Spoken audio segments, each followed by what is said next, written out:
the evening with taking refuge, and I'll probably say actually some more things about that and bodhicitta. Bodhicitta is the aspiration for enlightenment, and refuge is really the sources of our inspiration and blessings, protection externally as well as internally. The key phrases we can focus on, just to make life simple, is in three real jewels, which is the Buddha, the historic Buddha, the Dharma, which is his teachings, and the Sangha, which is the community of practitioners. But there's also allusion to essence, nature, moving love mandal, which is really speaking of the nature of our mind, which is essentially insubstantial, clear and luminous in its nature, and having an aspect of love and compassion as its dynamic manifestation. And bodhicitta is our wish not only for ourselves to rest in our own clear mind sphere, but to establish all beings in their own clear mind sphere as well. And so we will talk together more about all of those interesting things.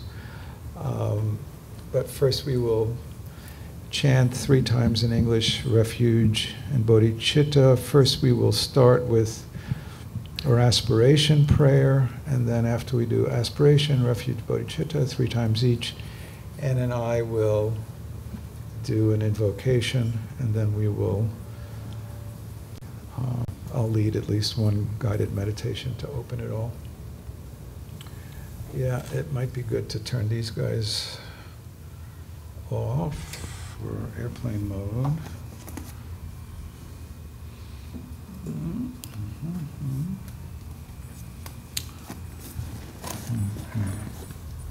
So we start with the aspiration on this sheet. May all beings always have happiness and its causes. May all beings always be free of pain and its causes. For as long as space abides, as long as the world remains, just so long may I be there, resolving all beings' pain.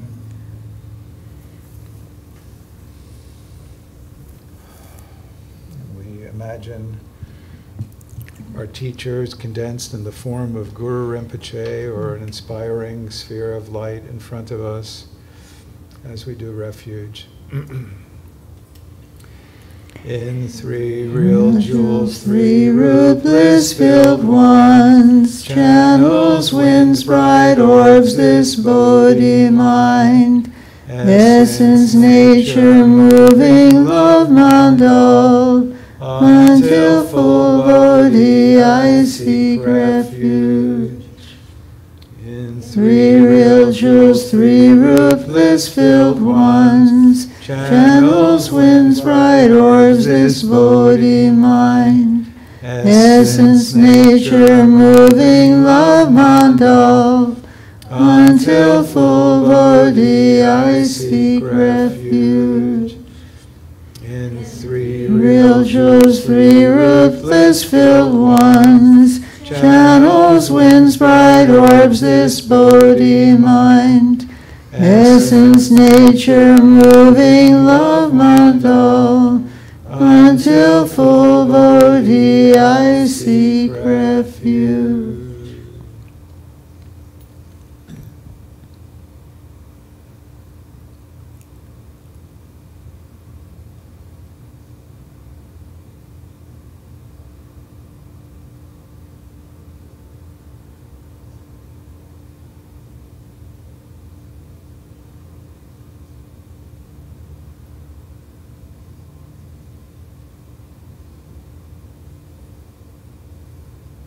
Oh, like moons in water sighs deceive us. We ever roam bound in cyclic chains. So all may rest in their clear mind sphere. I raise Bodhi through four boundless states. Oh, like moons in water sighs deceive us. We ever roam bound in cyclic chains. So all may rest in their clear mind sphere. I raise Bodhi through four boundless states. Oh, like Moons in water sighs deceive us. We ever roam bound in cyclic chains. So all may rest in their clear mind sphere. I raise Bodhi through four boundless states.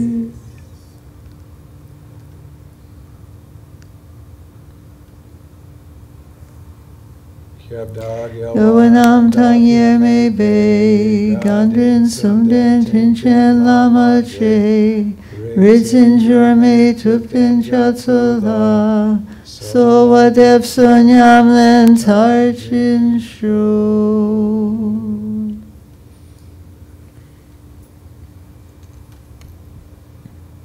So tonight we are doing a kind of introduction to meditation and introduction to Dawn Mountain. So we do a very simple attentional practice. You find yourself where you're sitting. Ideally you're aware of where your sit bones or zits bones are, and you can allow your whole skeletal structure to be supported by those sits bones. Your neck is just a little bit down, and your tongue is just where your palate meets your teeth. Your eyes are just a little bit open, but not really focusing. And we're practicing a basic attentional practice. And it is not our goal to stop our thoughts or stop our emotions. It is our goal to be able to keep our attention on the breath. Now, some people like to keep the attention on the breath at the nose area. Some people maybe in the throat area or the heart area. Some people might like to do it in the belly in general. And some people find it very, very easy or stabilizing or productive of a kind of presence to do it at a point about 3 inches below the navel and about three or four finger widths below the navel and 3 or 4 finger widths inside the body. In Chinese practices, this is the Dangtian. In Zen, it's the Hara. In Tibetan practice, it's the Do.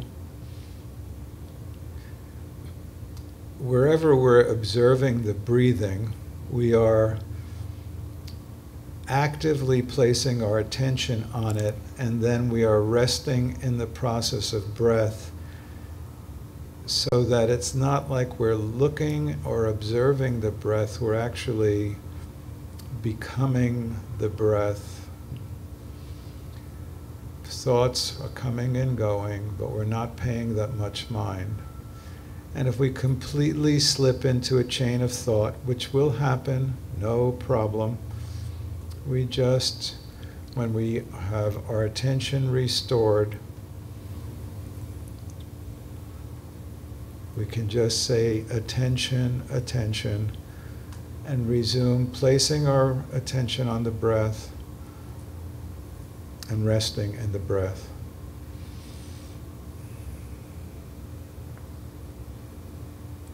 And we'll do this practice for about 10 minutes.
we, in some ways, are almost always teaching the same thing, but it's very, very helpful to hear and think about and practice towards or about the same thing from a variety of perspectives. We're all very, very varied. We have different needs. We approach learning in different ways. Of course, in the mythic presentation of the Buddha's life story, you would hear things such as he could teach in 84,000 different people, maybe even knowing 84,000 different languages, and that's just a large number, could be sitting in the audience and they could all be hearing the teachings in the language appropriate to them and receiving the level of teaching appropriate to them. We're not quite that good just yet. But we do talk a lot about how to teach and how to make the ancient traditional teachings that we've been exposed to in foreign languages most appropriate and most useful for us in the modern world. And so I was thinking about what to teach tonight as both an introduction to Dawn Mountain and our program and our practices, and also kind of an overview of what we see as the core perspectives in Buddhism, and to do it in a way that maybe is a little bit different from some of the ways we've talked about things before. I always have a need to see things a little bit freshly each time I talk. It's kind of a personal burden, but also a personal excitement that I have. So you probably will never hear quite the same talk from me about things, about the same, even if it's about the same topic. So just scooting over to Japan for a moment. In Japanese Buddhism, they have two large categories for identifying the approaches to Buddhist practice. One is called jiriki, which is traditionally translated as self-power. In Tibetan, the words for that would be rangwang, which literally would mean self-power. And then the other is tariki, which some translators from Japanese about Buddha's practice have called other power, and one person who is a fellow student of Keitsen Sangbo's, a Japanese physician, Yukari, said some people in Japan translate tariki as not self-power. So you've got self-power and not self-power. And so for the self-power, they would put the meditative schools, most centrally the school of Zen Buddhism, as an approach to Buddhist practice as meditation. One meditates, that's a use of self-power. And then in the not self-power, they would talk about the practice of very, very omnipresent in Asian Buddhism, North Asian Buddhism, including Tibet, practices associated with Amitabha, the Buddha of the Western Pure Land, who we don't have up right now, but very, very famous and an important figure in Buddhist practice. And there are many sutras associated with Amitabha where it is said that if one chants the name of Amitabha, one will, with faith, one will be guaranteed a rebirth in a pure land. And so, at a minimum, it's understood that the efficacy of such practice is really coming from Amitabha and his mantra and his name.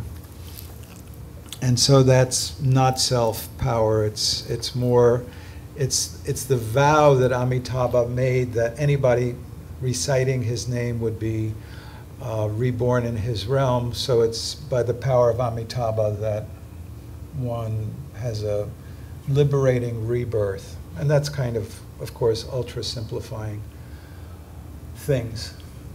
And most of us in the West approach practice with a kind of self-power on steroids kind of attitude. We're very, very self-oriented in the West. It's a very, very good thing. We're very, very go-get-em. Autonomy is a very, very big value. Commitment, will are all big values for us, getting things done. And a lot of practice that we do here is very doistic. We do practice. And so in some ways, I'm tempted to say that we have said a lot about self-power, so at least one evening I'm going to say things from a not self-power perspective, just to open things up a little bit. For one thing, self-power can be a great burden. I mean, it means that everything is on our shoulders, and we have to take responsibility for our practice and for our liberation.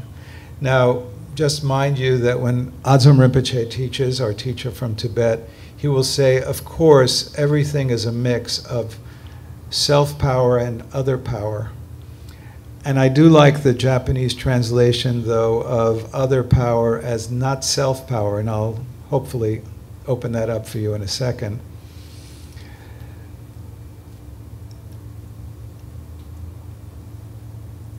So a lot of people are attracted nowadays to Buddhism through the practice of mindfulness, and we, of course, teach mindfulness here, and we think it's a very, very useful practice.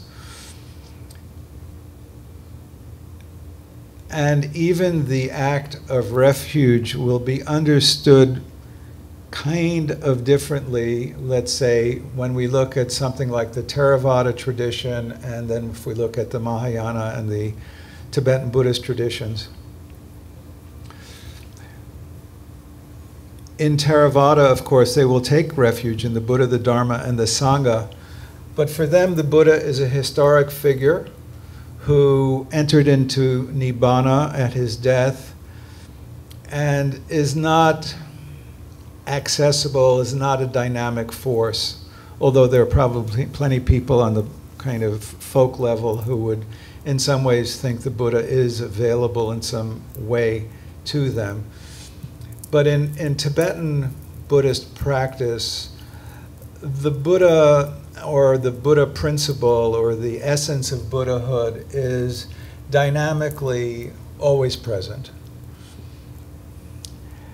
And to speak of the three jewels with, actually it may be important to say that in Tibetan Buddhism often refuge is taken in four jewels. It's the teacher, the Buddha, the Dharma, and the Sangha.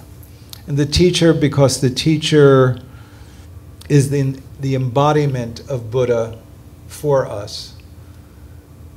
So whoever our teacher is like the representative of Buddha in front of us.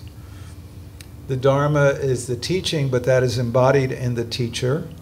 And the Sangha, the spiritual community, is embodied in the teacher as well. So when we do refuge, one way to do it in Tibetan is to actually say, I take refuge in the teacher, I take refuge in the Buddha, I take refuge in the Dharma, I take refuge in the Sangha.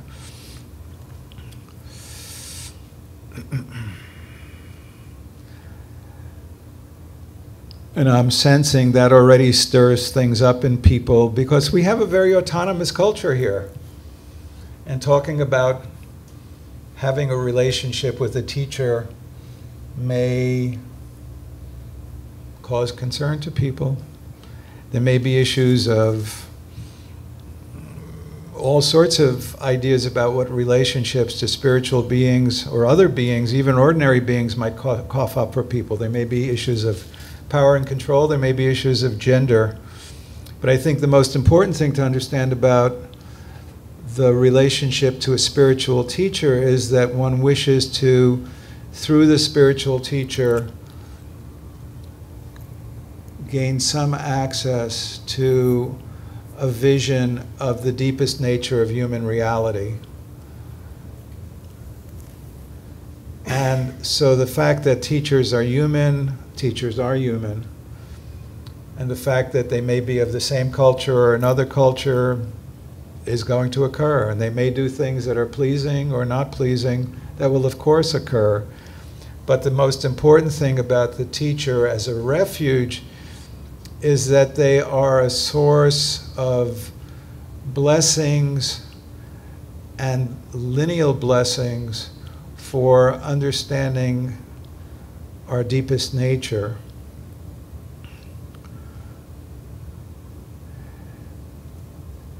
So when I talk about not self-power as animating our practice and being important for our practice, just as self-power is important for our practice, I think it's important to think about not self-power in terms of two very, very profound dimensions. One is all of the externalizations of realization, our teachers, the Sangha, the doctrine. All of these are not self. You are the Sangha, you are not myself. The doctrine, we don't have any books around right now, but there hopefully will be many books. It's not self. And my teachers and our teachers are not me, they're not self. And so one aspect of teaching is becoming aware of and allowing and giving free rein to the influence of not self on our spiritual life. That the blessings of our teachers, the inspiration of our teachers, the spiritual transmission of our teachers is something that we open ourselves more and more to be permeable to. There was a fellow in New Jersey, and I'm forgetting his last name. His first name was Donald Keyes. And he used to go to practice at the UN with Sri Chinmoy. And Sri Chinmoy would say that spiritual practice was essentially like tuning a radio, that spiritual reality was like a radio antenna somewhere broadcasting, and meditation was attuning yourself to the broadcast channel to receive the information that was being broadcast. And that's a very profound and important idea. And we do both active and receptive practices to tune ourselves to the other power information that comes from sources of inspiration. The teachers, the Buddha, the Dharma, and the Sangha.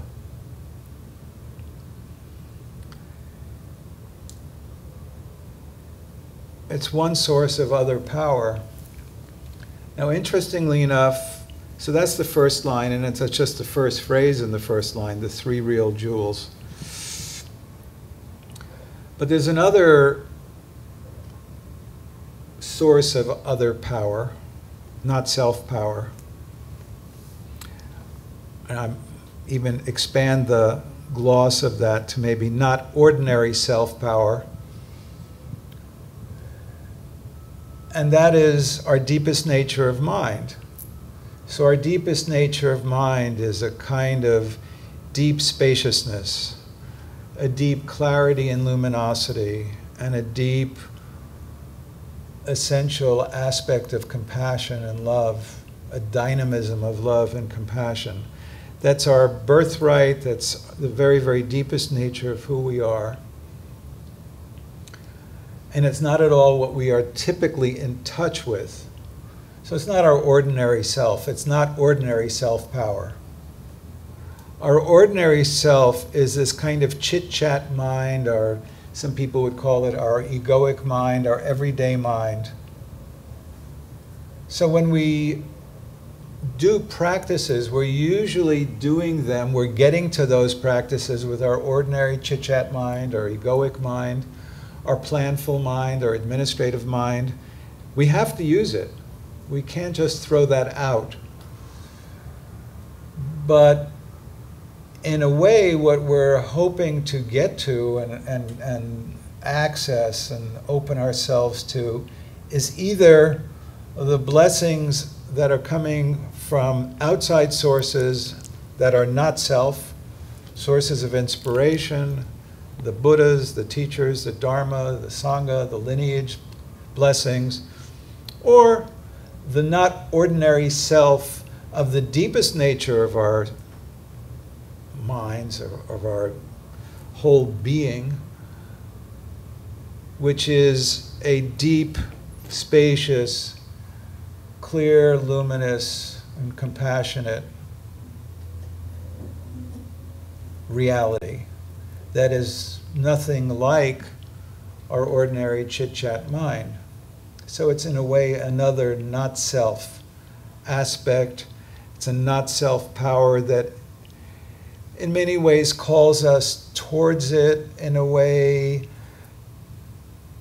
we saw a little web thing by Mingyur Rinpoche that was something akin to, we are all drawn home by our inner nature.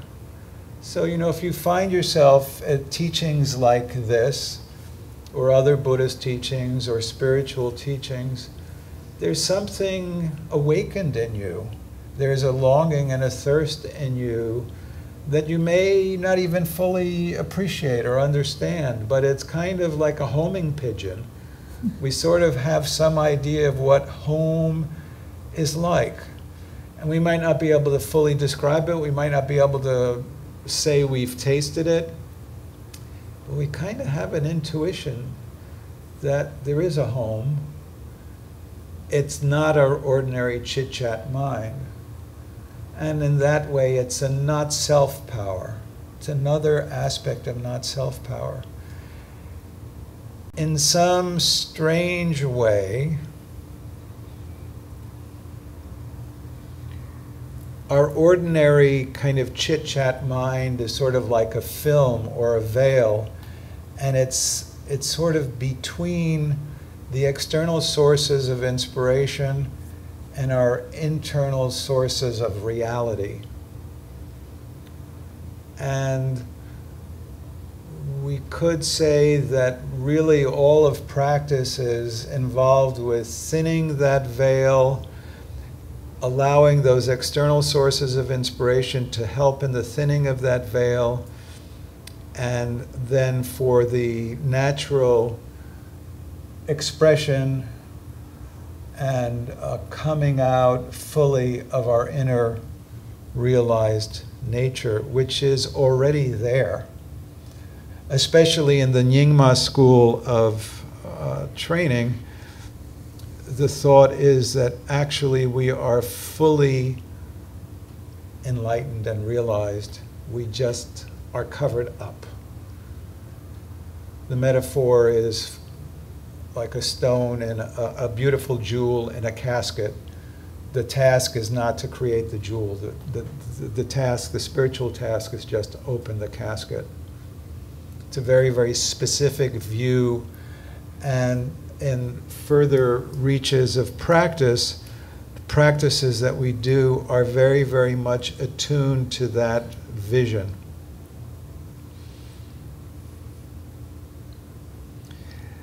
The large scope of what we practice are practices of attention, which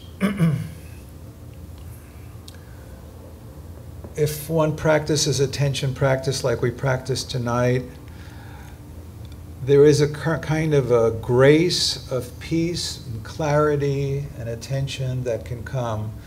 And we practice that with the very, very basic practice that we practiced tonight, but there are very, very specific teachings. We have an ocean of wisdom set of teachings where there are attentional practices.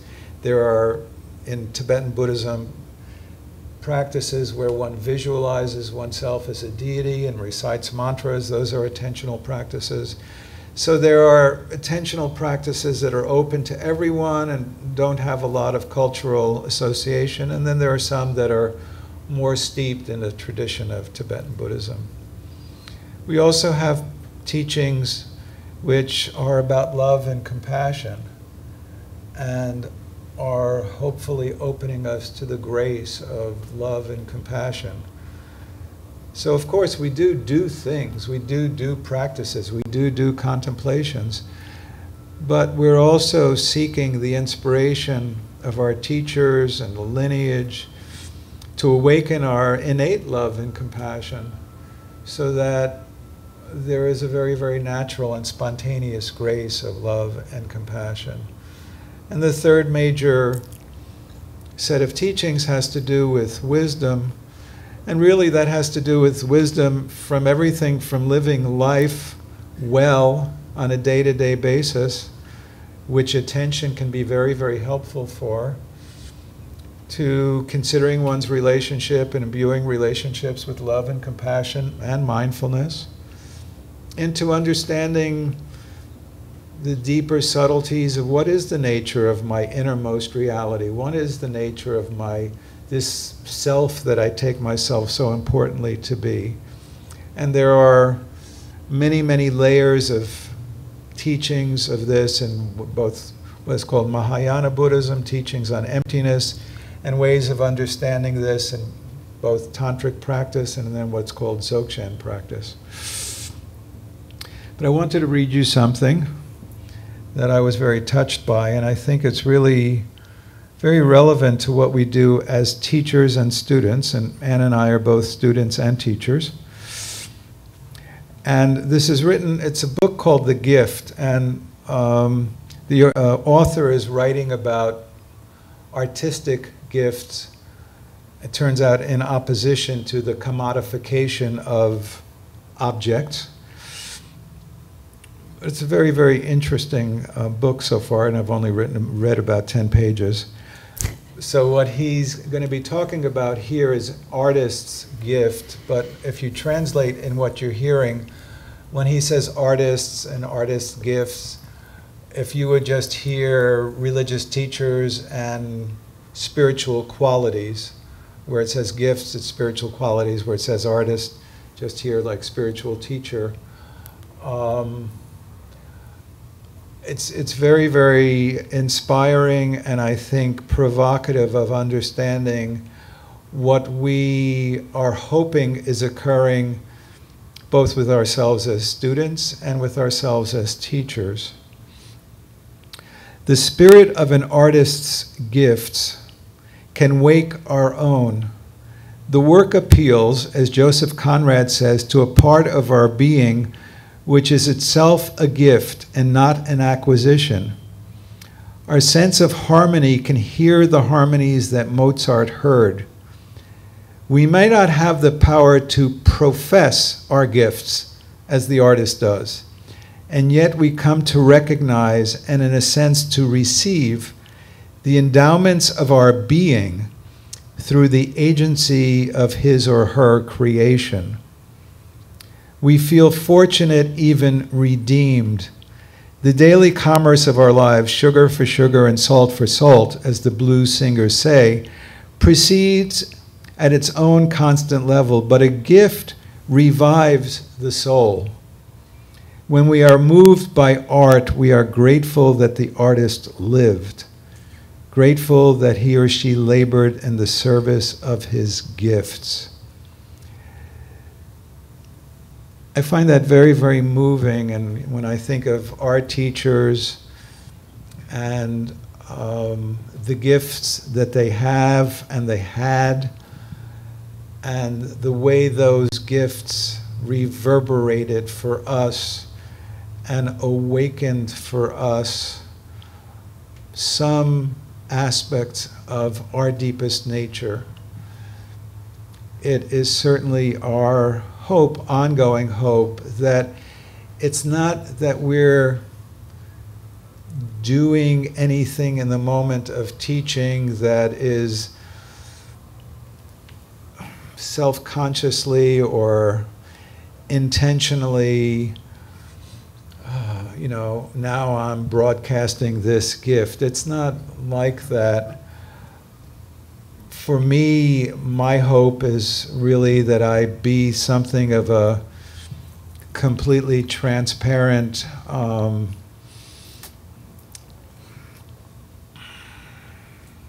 medium to the tradition, to the teachers who have inspired and taught us, and whatever little bit of my own true nature that might be wanting to pop out.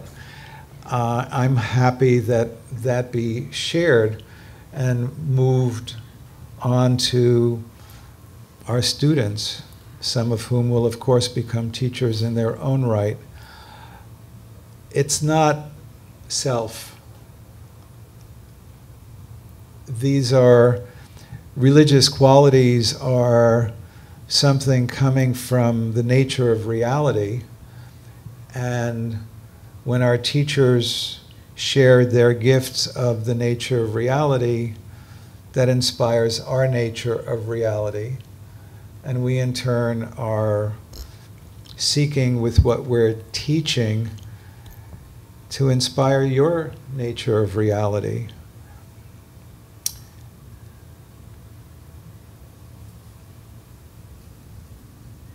I'll leave it at that. You can speak, dear.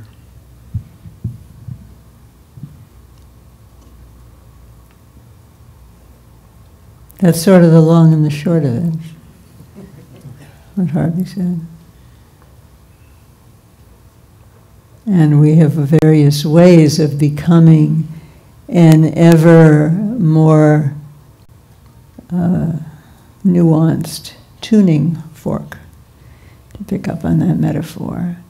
And a lot of the practices that we do are, in fact, so that we can be more of a gifted listener, in the sense that we are listening with some part of our being that we ourselves don't yet fully recognize, but in the very fact of listening, through the very act of listening, something is arising in us that is also allowing us to receive and to hear something that we didn't know before. Something is opening. So another way we can say is that practice is very much about opening. It's about settling. That's the attention part. It's about opening. That's the love part.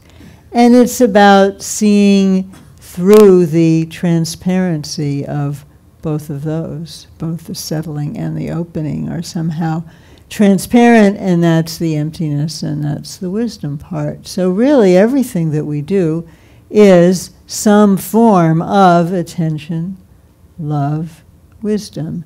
And they are all interfusing each other, and sometimes one is more predominant to our experience than the other. But they're actually not separate. As we've said many times, attention is itself a form of love. It's a form of caring.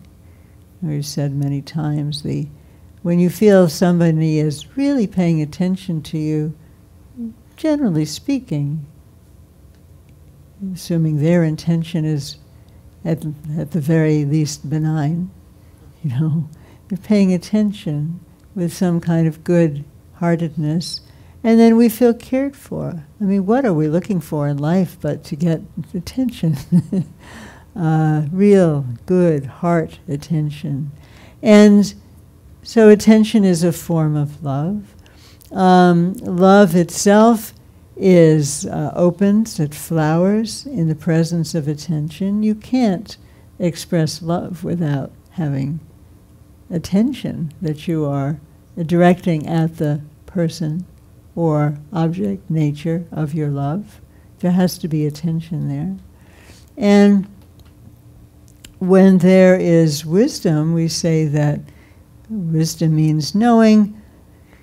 So somehow knowing that self and not self are really not on two sides of the world, that somehow there is a wholeness in which everything, including ourselves, participates. Unbounded wholeness is a Dzogchen term for that. And it means that everything is included. The worst of life and the best of life are not actually lined up on two different sides, like armies facing each other down, although it's often characterized that way, and there is some point in characterizing it that way for certain kinds of life challenges and certain kinds of practices. But really the big view, the wisdom view, is that there is somehow some great wholeness in which everything is present without anything being eliminated, without anything being contradicted. In this understanding, heat does not contradict cold. The world holds both, does it not? And wisdom is being present to that wholeness, which means being present to your own wholeness, which means not totally identifying with any particular, oh, I'm bad. Well, you may have done some bad things, who hasn't? But the wisdom from the perspective of, the error from the perspective of wisdom would be to identify as that and only that. Or you've done some great things, probably so. And then to have a cookie-cutter idea of what you are that only takes account of those good things that you have done, which is what most of us like to do, and doesn't take account of any of the other things. That is not a wholeness. That is not wisdom. That is not, also what that means is that we can't really decathect from either the, quote, good or the bad. We're holding on tightly. That's a way of holding on to a certain kind of very bounded or structured sense of self, which won't really stand up to scrutiny. So there are a lot of wisdom teachings to get us to that understanding, which is an understanding, as Harvey was saying, that doesn't make any sense to our ordinary mind. So one of the interesting things about practice is that on the one hand, study and practice, because they really go together, that on the one hand we are honing as much as possible the clarity, the precision, the understanding, we can even say the intellect that we have.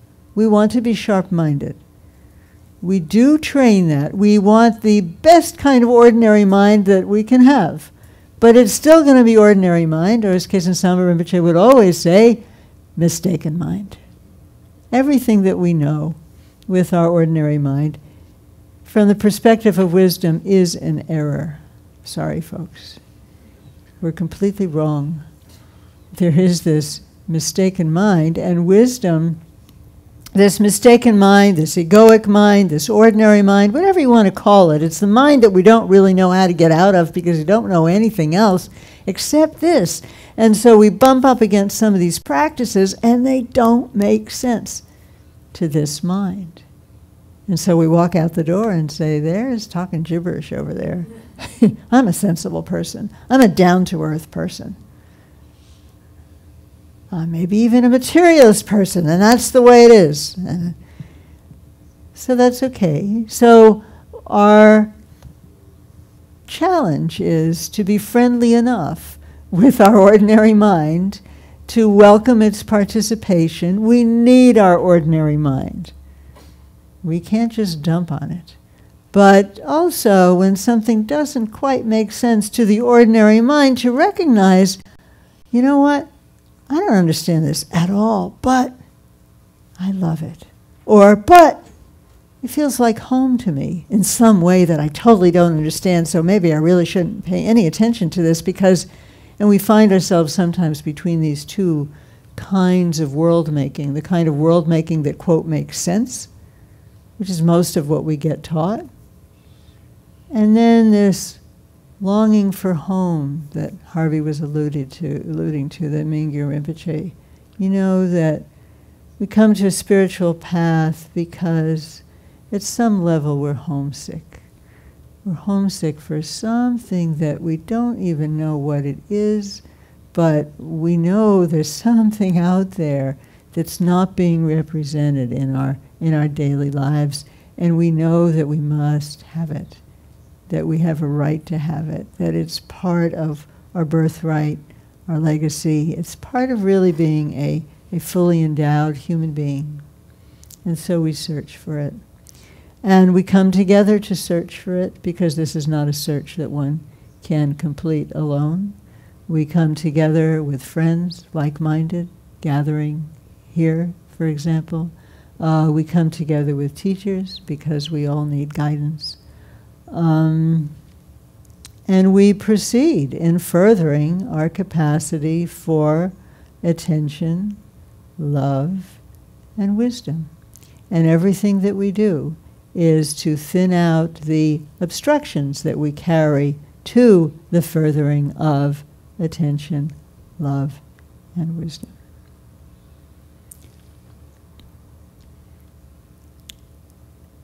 And the practices that we do are calibrated to allow this opening in very particular ways. Before I say a couple of words about that, I want to stop and see if you have conversation or questions or observations.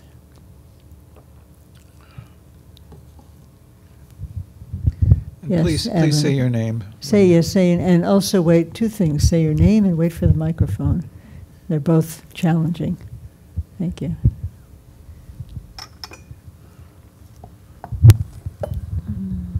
Hi, I'm Evan, and you talked about mindfulness, and I guess I was wondering what are some ways we can practice that?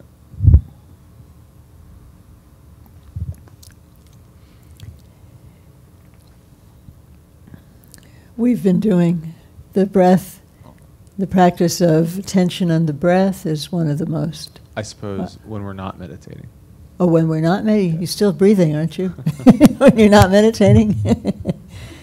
So you can, actually, most of the practices that we do can be adapted.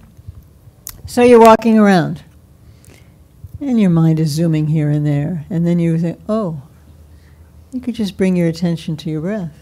It'll just bring your attention within, so it's not quite so skittering about.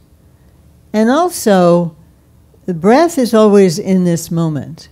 Distraction means we're not in the moment. We're thinking about the past, we're worried about the future. When you're with your breath, or when you're present to a sensation in your body, which is another important practice, you're in the present.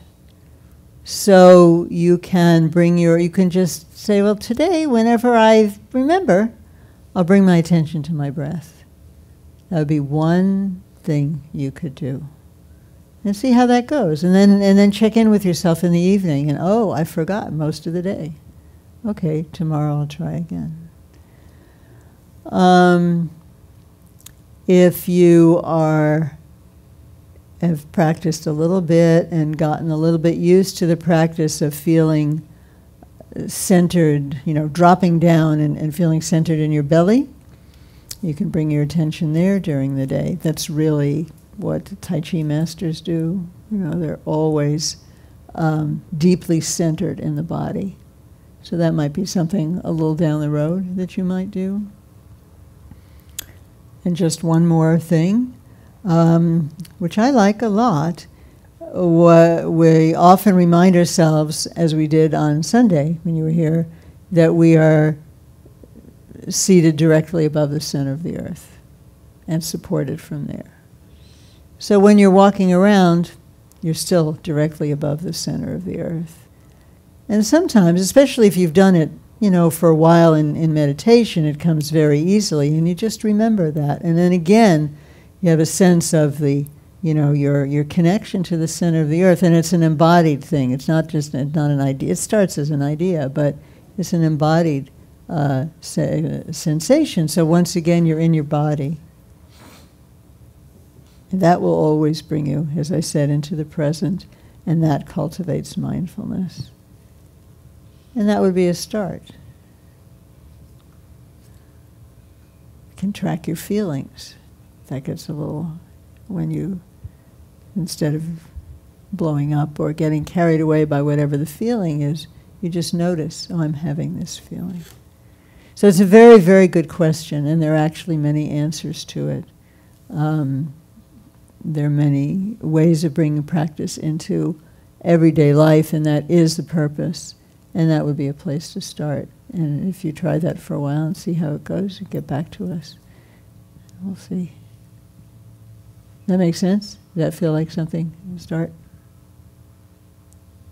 You could also, the home practice that we did on Sunday, you could just hum. You can do it silently too. Because it becomes, if it's a practice you've done for a while, it becomes like a self-induced mindfulness, because you just associate it with, and it right away takes you kind of a little bit out of ordinary mind.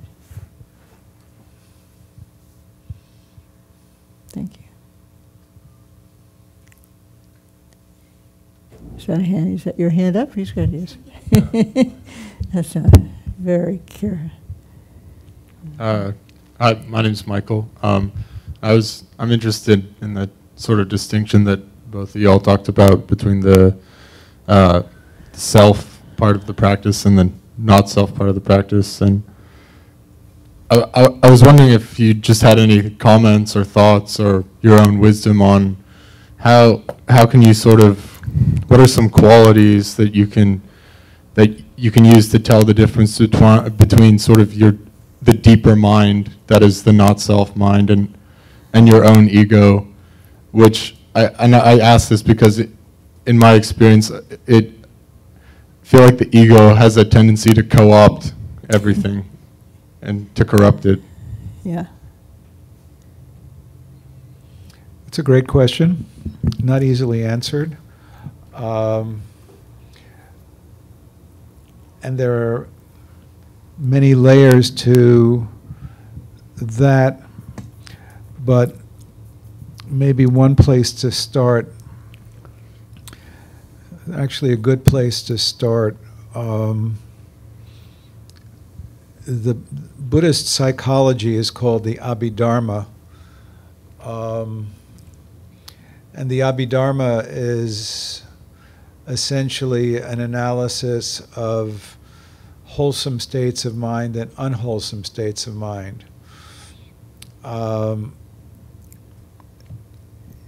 It actually can be very, very useful as a beginning place to start discriminating the difference between wholesome and unwholesome states. And interestingly enough, all unwholesome states have agitation as part and parcel of their nature. And all wholesome states have evenness or equanimity in the sense of evenness as part and parcel of their nature.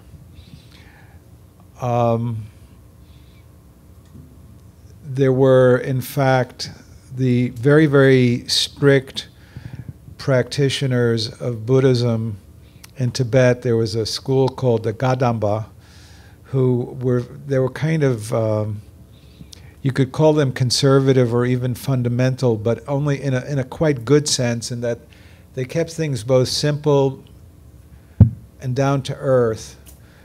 But one of the practices they would hone is, at the end of the day, they would make piles of what were my virtuous thoughts and what were my non-virtuous thoughts, during the course of the day. And am I increasing or decreasing? The upside of doing a practice like that, the challenge of doing a practice like that, first let me say that, is that for most of us in the West, we are typically beset by a lot of self-judgment, self-criticism, and negativity. So it's very, very hard to do something like that clearly, or you can use the word objectively. But if you can, the double duty that is occurring is, one, reflecting on, what were my virtuous thoughts during the day and what were my non-virtuous thoughts, will create a certain kind of mindfulness. mindfulness, the word for mindfulness literally means memory. But if you're recollecting what you did virtuously during the day and non-virtuously during the day, you are both mindful of the day, and then tomorrow, when tomorrow is occurring, you're going to be a lot more sensitive to what was virtuous and what's non-virtuous. And that kind of small observing part of the mind is mindful. And so really there's a lot, and this is not rocket science. I mean, if you want to kill someone that's non-virtuous, if you want to go out and have 10 brewskis, it's non-virtuous. If you want to steal somebody's exam, you know, when you're taking an exam, it's non-virtuous. You know, if you want to smoke 3 packs of cigarettes, it's non-virtuous, I'm sorry. You want to kill Bambi, it's not virtuous. I mean, it just kind of makes ordinary sense. It's not very rocket science. If you want to give charity to the poor, virtuous. You want to speak the truth, it's virtuous. You want to speak kind words, it's virtuous. So, you know, are you being helpful? It's virtuous. So just you track. Am I in virtuous minds or non-virtuous minds? If you do that, you know, if we could do that consistently, we'd be 70 to 80% along the way. You know, did I engage in foolish speech today or not? I mean, I often sarcastically say, if you want the hardest spiritual practice, try to give up, A, track your foolish speech, and B, try to give it up. And that means all gossip, all just idle chatter.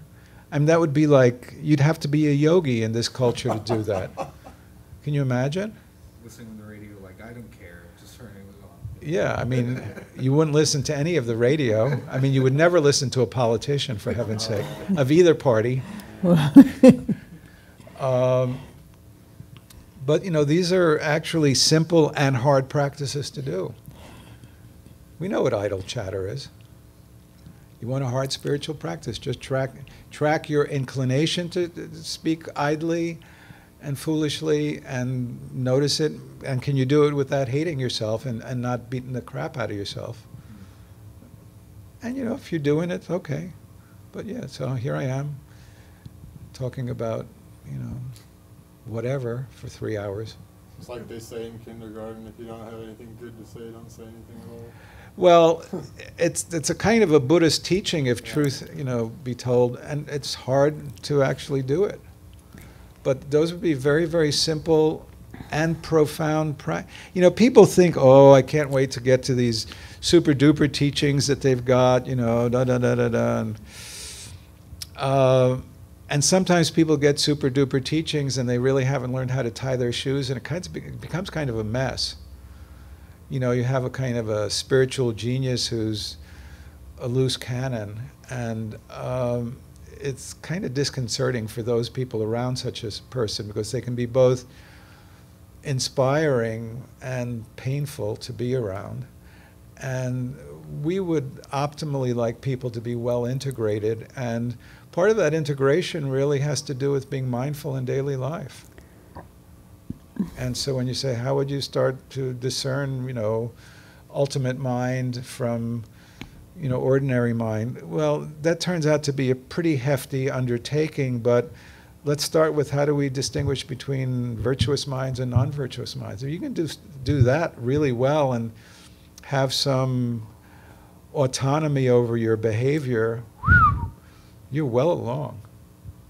Yeah, good question. Thank you. And that will require some skillful means as well, because as Harvey said at the very beginning of this, there's a difficulty of coming down really hard on the things that you recognize are not so positive, and sort of wanting to exclude them, or can actually also lead to a certain kind of rigidity. Oh, I can't have any idle talk, so I won't say hello, how are you to anybody, because that is a waste of time. And I won't listen to my friend's grief over the loss of a relationship or a pet, because that is not really ultimate concern. So you see how that could easily become rather exaggerated, and in fact does sometimes when people, and then we have to be kind to ourselves, and people, sometimes when people are, initially enthusiastically getting into practice, they do become a little bit weird. And maybe that's a stage that's necessary, but it's just a stage. Having said all this about nonsensical speech, I mean, our teachers talk to people. You also have to be a human being. I'm just making it a little more complicated.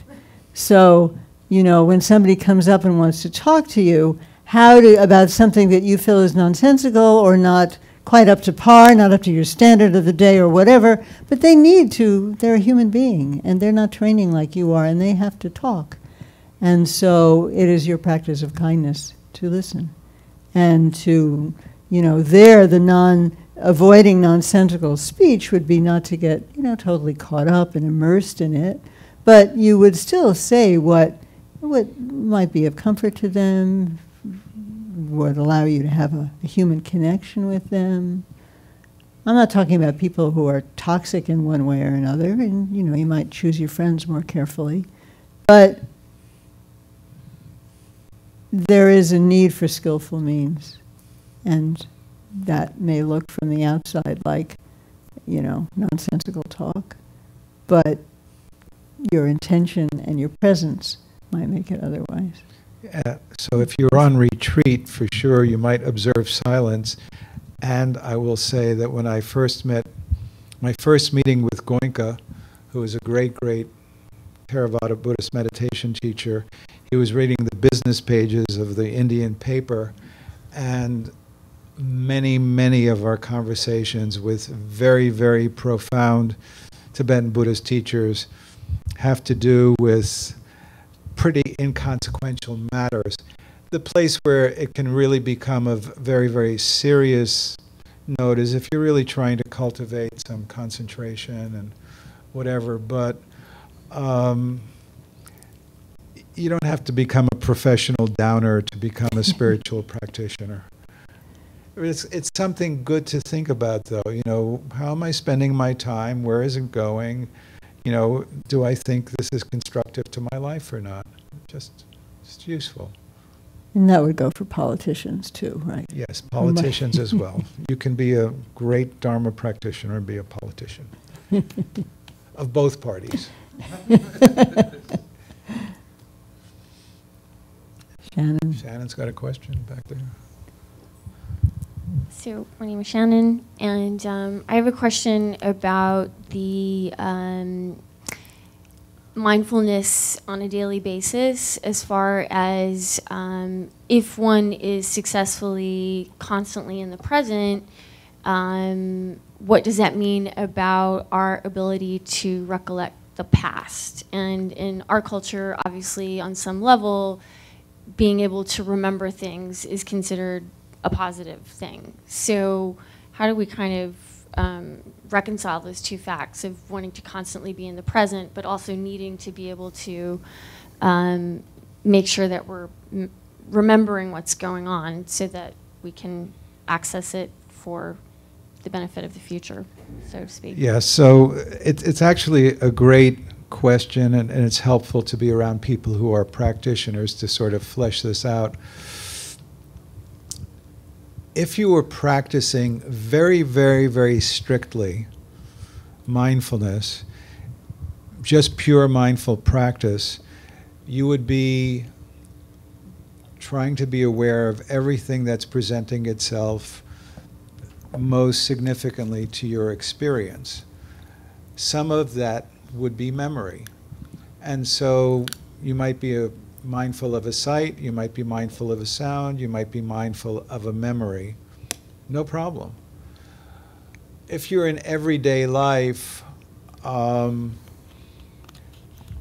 practitioners, I think the most important distinction that needs to be cultivated is the distinction between being identified with your experience or being able to be aware and present with your experience.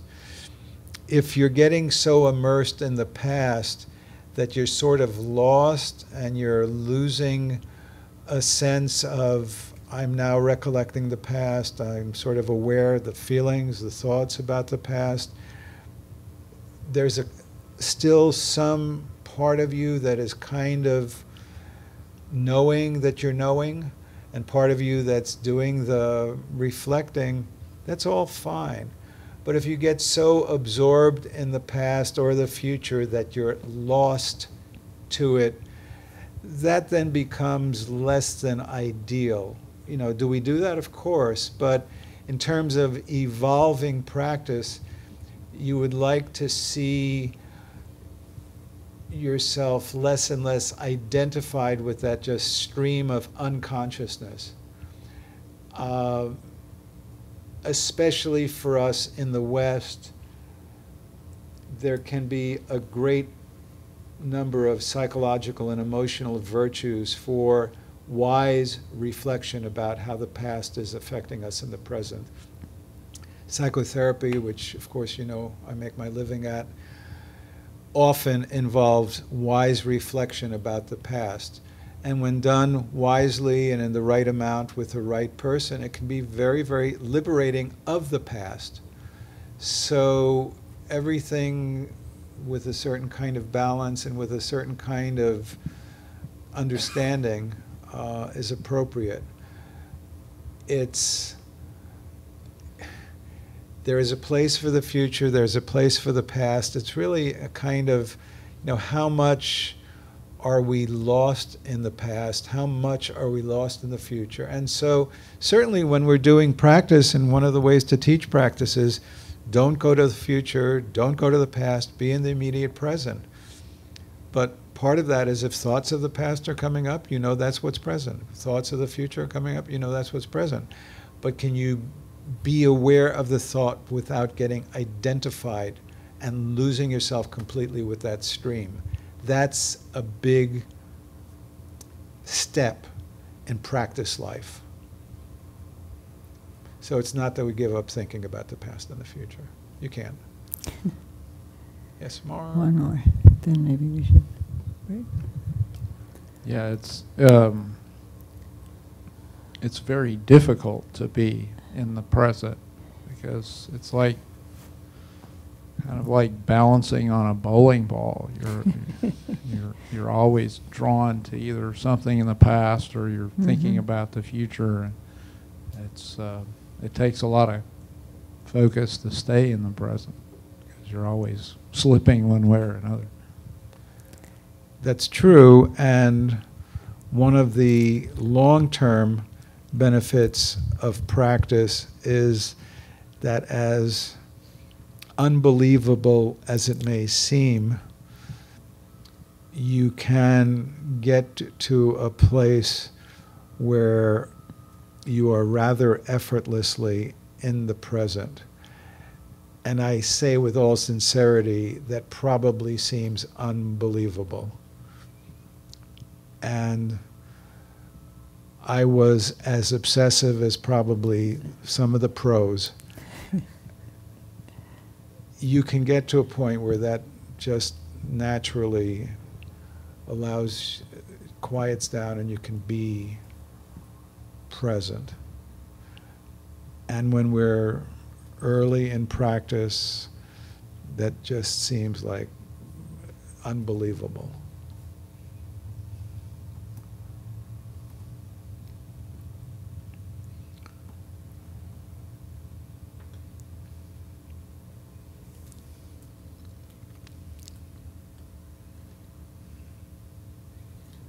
Should we have Take something there? take a break? We want to take a break. Hi, I'm Jason.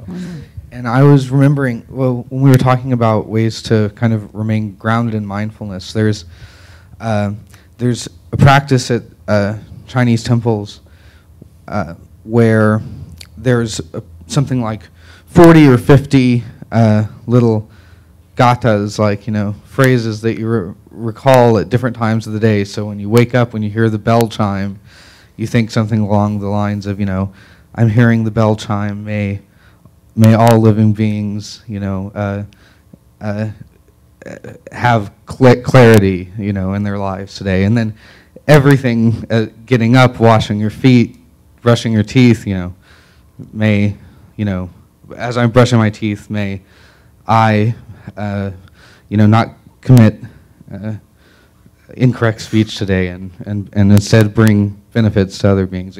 Using the toilet, absolutely every function. So I think, and the thing is, it doesn't have to be as formulaic as it is in the text. I think it's something you can just make up for yourself, and as long as you've got that right attitude, it's pretty amazing how long it can help keep you grounded, because you do have such a routine, especially early in the morning, and I think I found it to be extraordinarily useful. Mm-hmm. Yeah, and so memory, mindfulness are the same function, and I think you said it brilliantly, that one could use traditional aids, jogs for memory, or you can construct your own. A lot of people in our culture use sticky notes or these things to remind them of all sorts of things. I think one thing is to keep one's sense of humor in life, and not become crazy fanatic, and neither to be too tight nor too loose. Sometimes people want to practice and they get so tight that I've got to be mindful every moment. Now I'm going to be practicing. I've got to get my 10-minute sit in, and I've got to get to my cushion because I've got my 10-minute sit, and my smartphone just went off and my 10 minutes is concluded, and I know that one personally. So or it's like, well, we're looking for peace of mind, so going to the beach and having a couple of Budweisers is peace of mind. Cool. I'm a good Buddhist. There's something in between those two that is important to learn about, the proper use of training, how doing can conduce to being, that how those two, doing and being, can start to interpenetrate one another. It's a very, very important learning. And using what you're talking about could be very, very useful. So really it's balance that makes continuity possible. I love Mark's image of this, standing on this ball. You're always going to go. But then sometimes you just learn to spin it and it just stays on your finger. Or we learn to ride a bicycle. And that balance that Harvey's alluding to right now is extremely important, because that which now sounds impossible can definitely become more and more part of your experience if you continue. Continuity is the key. Continuity is key. All of our teachers, at Goenka, we had signs posted around the retreat would say, continuity is the secret of our success.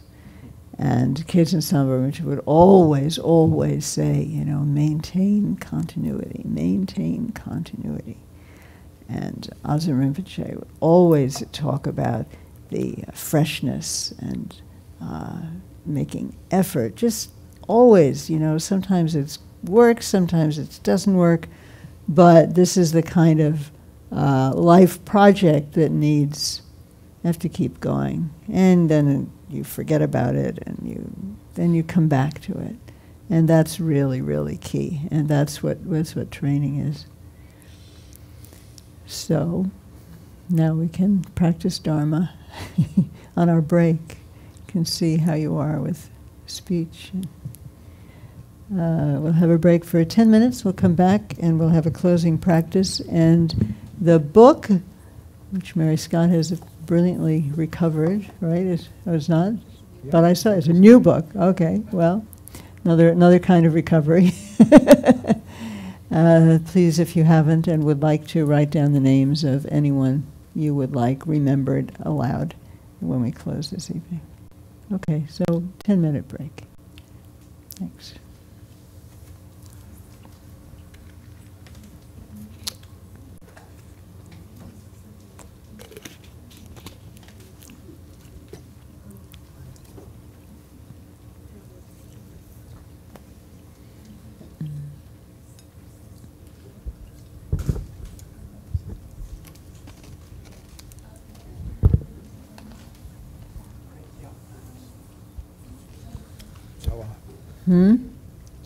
Trouble, yeah. We keep coming back to it again and again and again and again. Otherwise, there's no way. We are here next Tuesday. There's a practice at 6:30 on the second and fourth Tuesdays. There are practices led by different people from the community. And next Tuesday is actually a day of talking about the work of our teacher in Tibet. And there'll be a short video that a group of people has prepared, and we'll talk about his work, and you're welcome to come to that. If you come to practice at 6:30, that will start at 7. So it'll be a little shorter practice next Tuesday. 2 weeks from today, we begin our summer sequence. And a very particular quality of mindfulness, actually, is that it can become a path to freedom from excessive self-judgment, which, if you've spent any time trying to sit mindfully without too much thought, you may notice that there are all kinds of narratives that come up. I'm not doing this right. I'll never do it right. I did something else wrong today. These kinds of very dominant mode of chit-chat mind. So the quality, a quality that's actually already innate, but also a quality that takes cultivation to ripen, is the quality of equanimity, which is, one way of describing that, is a freedom from judgment of others and of self. And there are different layers to it. There's different embodied practices that also can further the cultivation of equanimity, and that's what we're about this summer, being equanimous. And this is one of the 4 boundless states in Buddhist traditions, Theravada as well as Mahayana, and we will continue in the fall with the other boundless states of love and compassion and joy, and they're very interrelated. So please join us for that, starting in 2 weeks. What am I forgetting? Anything else I need to mention? Do you want to mention about September? Okay. On September 27th, we will co-present with the Rothko Chapel a workshop.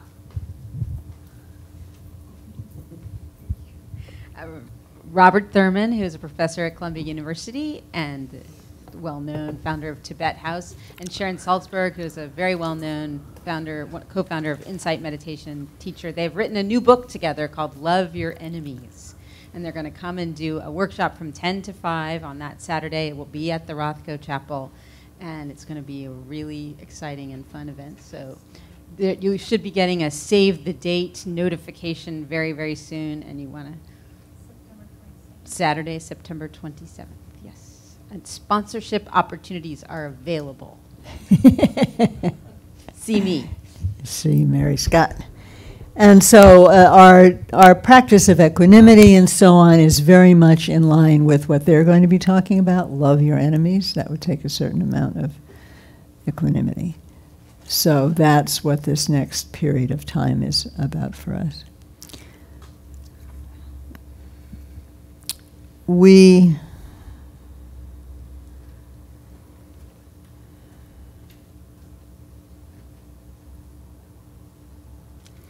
cultivating a quality like mindfulness or equanimity, any of the qualities that we cultivate, all have their embodied analogs. In other words, being mindful isn't just something you do with your mind. being mindful is also an expression and can be of and is expressed in things like posture, alignment, and we pay a lot of attention to that. If you've been around for a while, you know. If you stay around, you will see. We pay a lot of attention to how we sit. Sometimes we direct attention to a different part of the body. The belly is actually a really important place for grounding and for equanimity.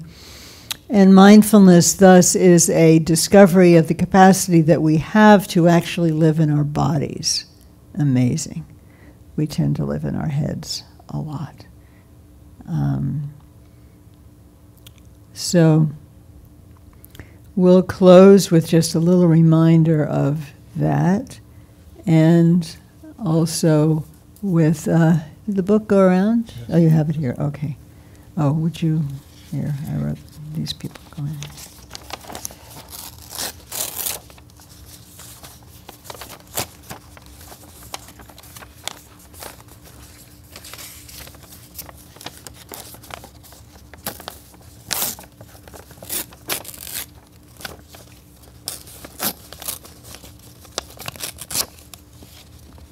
When you get to it, you put this. It goes in here.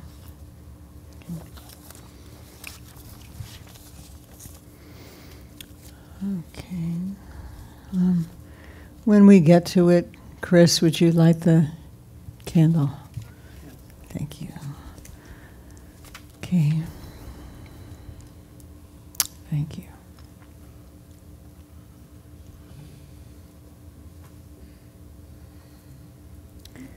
So take a moment to come back to your breath and your body, your breathing body. And a moment to gently rock forward or back till you find yourself sitting directly on your sits bones. Because that allows the support that brings in to your embodied experience, allows you to relax. And we're always looking for the sweet combination of ease and clarity. Not too tight and not too loose. Relaxed and clear. And as you feel yourself supported by your sits bones, by your cushion or chair, and supported from the center of the earth, you may find the increasing possibility of really relaxing into that support.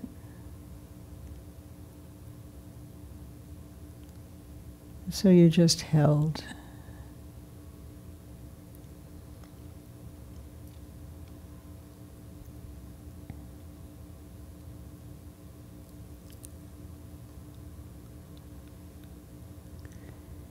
And as an expression of moving from this, which is an aspect of self-powered practice, establishing your posture, find that we are part of a larger continuum from the center of the earth, bottom of your spine. It's alignment moving through the center of your body to your crown, to the apex of space. And there's a sense in most traditions, certainly in Christianity and certainly in Buddhism, that the grace of something beyond our normal, ordinary self-sensing can descend from above.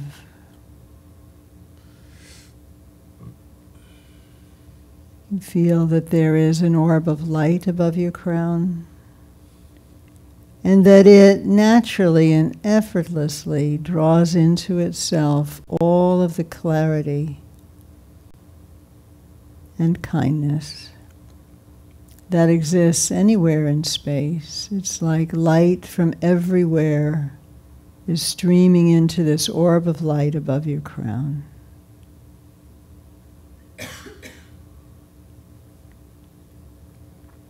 And this light is an expression of clarity and kindness. There's a kind of melting quality to it, dissolving quality to it. This orb of light above your crown sheds light, much like the sun. And so streams of light begin to descend through your crown.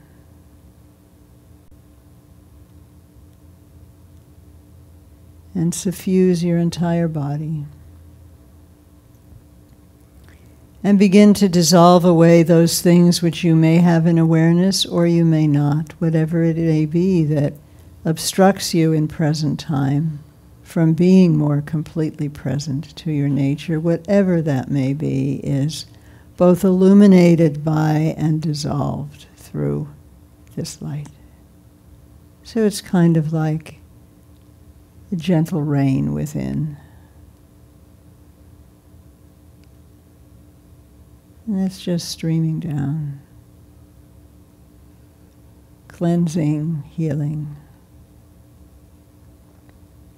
And there's an infinite supply here.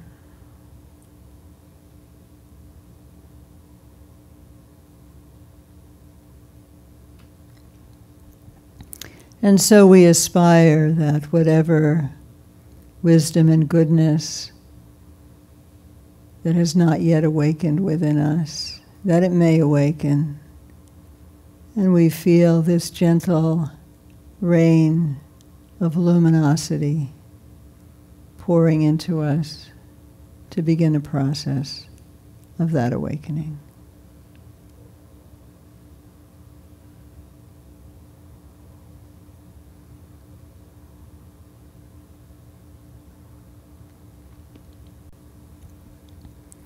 And part of that awakening is recognizing that there are other beings just like ourselves who seek happiness and freedom from pain. And so we dedicate, with the dedication here, we dedicate the practice and good intentions that we experience this evening to be of benefit to all beings. So we sing this aspiration. Zela. Thank you. Are we doing the blessing, or what are we doing? We will, but we do the aspiration first. Aspiration first. Okay. I mean the dedication, sorry. The dedication and then the blessing, okay, as we usually do. No teacher's prayers? Teacher's prayers tonight? Mm-hmm. We'll do Dalai Lama prayer tonight, anyway. Yeah. We'll do the prayers that are on this sheet, because not everybody has a book. Yeah. So dedication. By this good way I swiftly once become a great guru, lead all beings, everyone, to reach to that very ground. And prayers for long life. In a Pure land ringed by snow mountains, source of bliss and benefit for all. Powerful Tenzin Gyatso Chenrezi, lotus feet please stay hundreds of years. Fill vast space with your activities. Om Swasti. Flawless refuge sources give blessings. Teacher, protector, kind Dharma Lord. Jorme Tupten Gyatso, wondrous good. Lotus feet ever, deeds everywhere.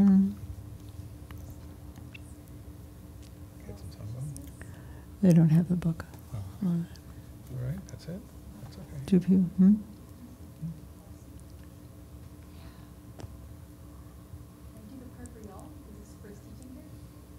Then we'll do Keitsun Sambo too. Then do Keitsun Sangbo too. Okay. This is first line of page 26, the first verse of 27 in the book. Namo Guru. Glorious, wise K, bright, soon and kind song, now that your work here has subsided, please bring of our pains and suffering. We pray you swiftly take form again. Next time we'll have the booklets for everyone. This is a prayer for Kate and Sambo's swift rebirth. Page 29. Om Swasti. And Harvey, like the waxing moon, may your life and merit flourish grow. Through the threefold skillful pundits' deeds, live long benefiting all you meet.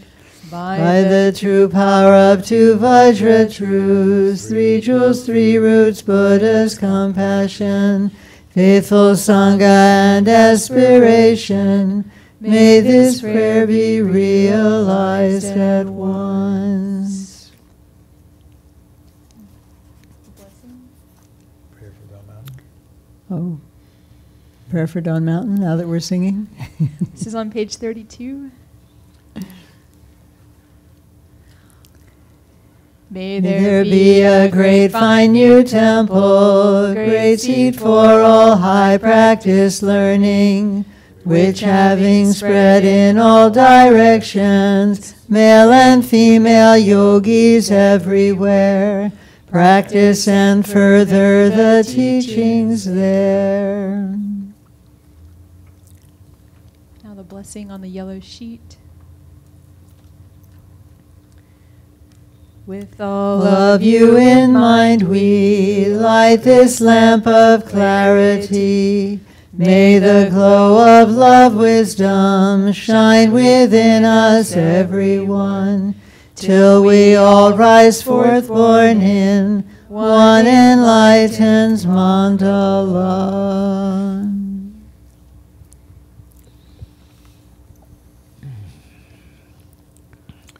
Dorte and Martine, Pat Macon, Susan L., Amy H., Renee and Wyatt, Steve Tainer, Connie B., Maren Sanchez in the Bardo, H.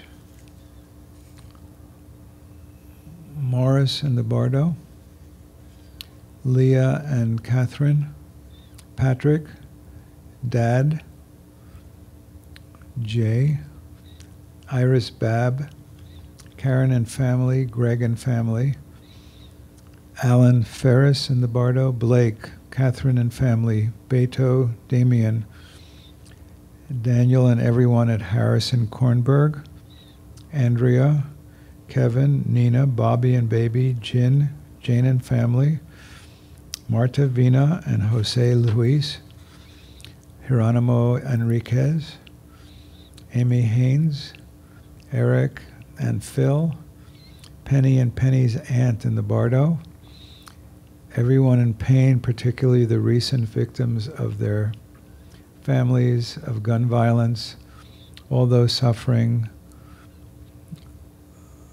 of above, Erin Kate, Austin Horner, Chris Horner, Bugan Wu, Connie, Joel, Jerry, Ali May in the Bardo and Barbara in the Bardo, John David, Sandy Levon, Sonam Pema and their son, Donna, Patricia and Glenn Dias, Ann Page in the Bardo, Derek, Elaine Page, Dante, and Richard,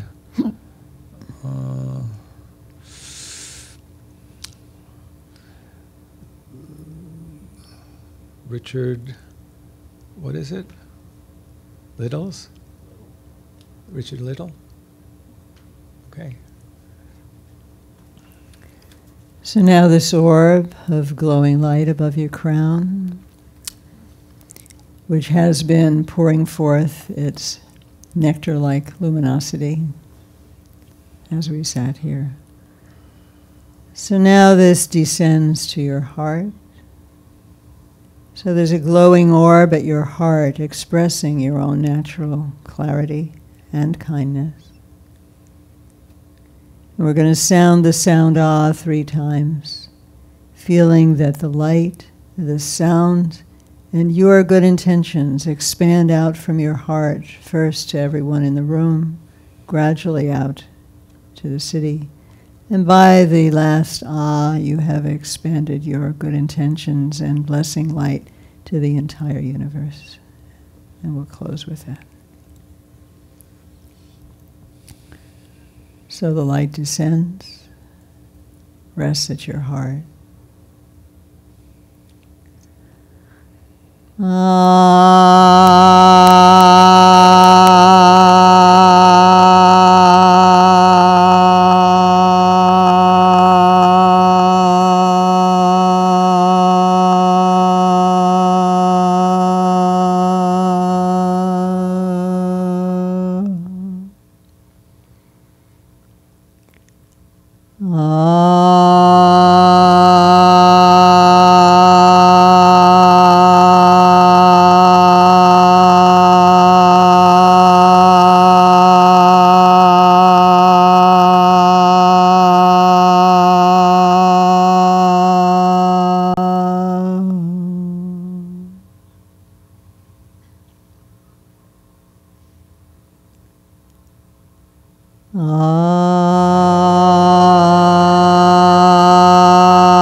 Thank you, everyone.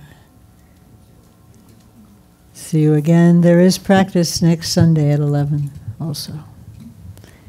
Have a good evening. Have a good week. Thank you.